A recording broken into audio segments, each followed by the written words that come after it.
Hey, what's up, guys? Welcome to AnTalk, the weekly comic conversation. Today, I want to talk real quick about the video game Resident Evil 7 Biohazard. Resident Evil 7, the latest game from Capcom's horror action franchise.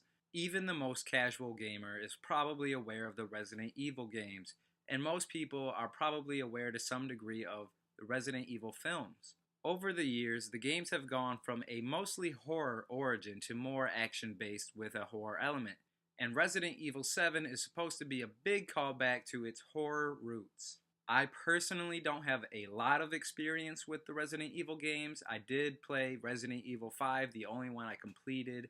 A lot of hardcore fans did not really like the way the Resident Evil games were going. They became much more action-based, and people really thought that the games were losing sight of what made them great in the first place. Resident Evil 5 definitely leans more towards the action side, but like I said, not having a big history with the games, I didn't have a problem with it, and I actually quite enjoyed it. And now that I've played 7, I have to say there is quite a big difference, and they definitely went back to their horror roots. In Resident Evil 7, you play as Ethan, a man who, after a couple years since the disappearance of his girlfriend Mia, receives a message from her telling him not to come looking for her.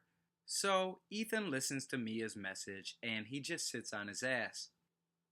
No, obviously he goes against her wishes and hopes she's still alive. He sets out to find her. And that's basically where the game starts. And right away that leads you to the Baker estate, a big piece of property down on the bayou owned by the Baker family. The problem is Mia and the Bakers are infected or cursed or what have you, and the Bakers are now these disgusting monsters. On the outside, they have these grotesque powers and transformations, and on the inside, as they are evil and cruel people with extremely ill intentions. But why are they like this? I really have to say I enjoyed this game a lot. It does a very good job as a horror game.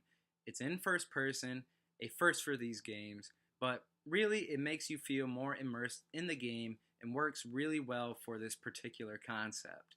It really is a scary game. The characters are scary, the setting, the graphics are done very well and are very unsettling at times. Really looks and feels like a haunted house.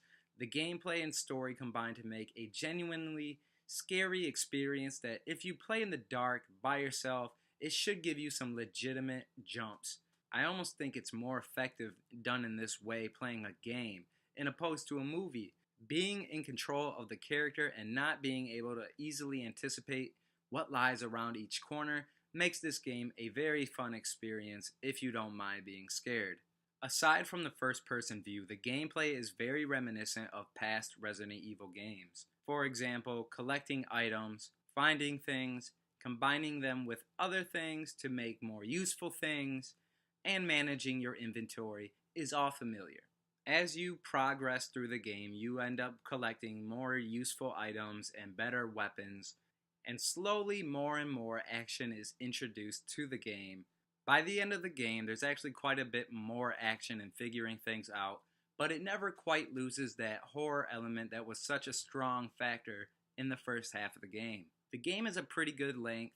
Any longer and it'd probably be a little too long, to be honest, and start to get repetitive. I feel they hit a pretty good story and gameplay length. I especially like where the story ends up at the end, as to where about 2/3 through the game I was starting to get a little where's this going, but it did kind of work out in a way that I kind of liked. And overall, I did have a lot of fun playing this game. I actually did have a couple good jump scares in the dark, and that made the game feel all that much more immersive, and I really like that.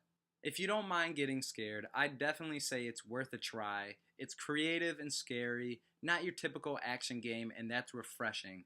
And that's pretty much what I thought of Resident Evil 7 Biohazard. It's a game that's not too hard or difficult, but it's still challenging enough, and the boss battles are fun. It's legitimately scary. I like the setting, and the story's not too bad. The gameplay is pretty good. It does relate to the rest of the franchise in some way. Like I said, a lot of the gameplay is familiar. especially managing your inventory and your ammunition. And as a horror game, I really was impressed with it, and it really did what I thought it was trying to do. I thought it really did succeed in that, and I hope Resident Evil 8 is, another step in this direction. I really enjoyed it. Resident Evil 7, Biohazard. This is AnTalk, the weekly comic conversation. Thanks for watching. Take care.